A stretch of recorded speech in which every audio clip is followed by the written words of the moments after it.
En 3000, peut-on dire que les humains des années 2000 appartenaient à une civilisation avancée?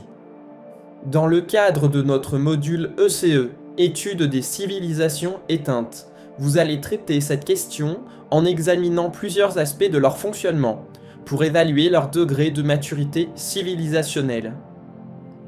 Premier point. Traitement des individus de leur propre espèce.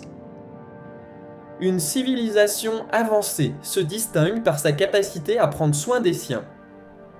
Entraide, solidarité, justice, égalité, mais aussi leur gestion des conflits, les discriminations systémiques et les différentes formes de violence qu'ils s'infligeaient entre eux, souvent au nom de croyances, de frontières ou de logiques économiques. Deuxième point, respect du vivant.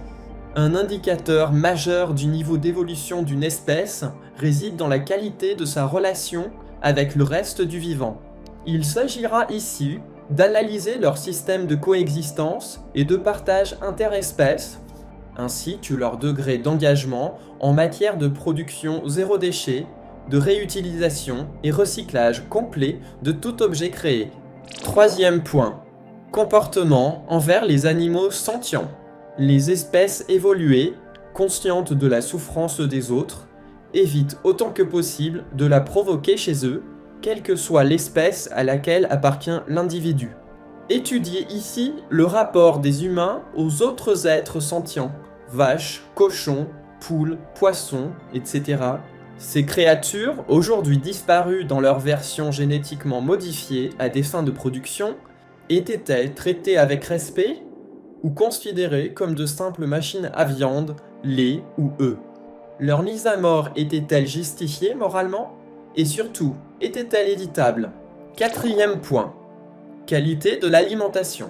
Analysez leur régime alimentaire dominant, leurs pratiques agricoles, intensives, chimiques, en monoculture.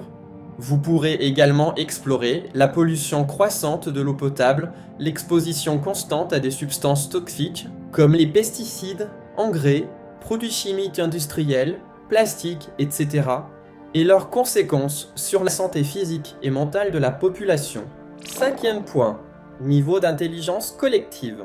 Vous étudierez ici les paradoxes comportementaux humains, maintien de pratiques destructrices, pollution, surconsommation, déforestation, recherche de solutions technologiques complexes à des problèmes qu'ils engendrent eux-mêmes, plutôt que d'arrêter de les créer en changeant leurs habitudes.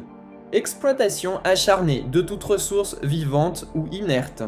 Marginalisation des penseurs critiques, écologistes, philosophes, lanceurs d'alerte, véganes.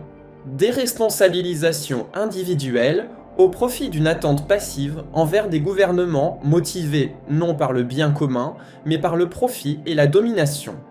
Enfin, vous conclurez en présentant comment notre peuple a su inverser cette trajectoire destructrice en réinstaurant l'empathie, la justice et l'harmonie avec le vivant. Vous expliquerez également comment la disparition des humains, provoquée par leurs propres choix présentés dans cet exposé, a été une étape décisive dans la régénération de notre planète. Abonnez-vous, likez et partagez cette vidéo.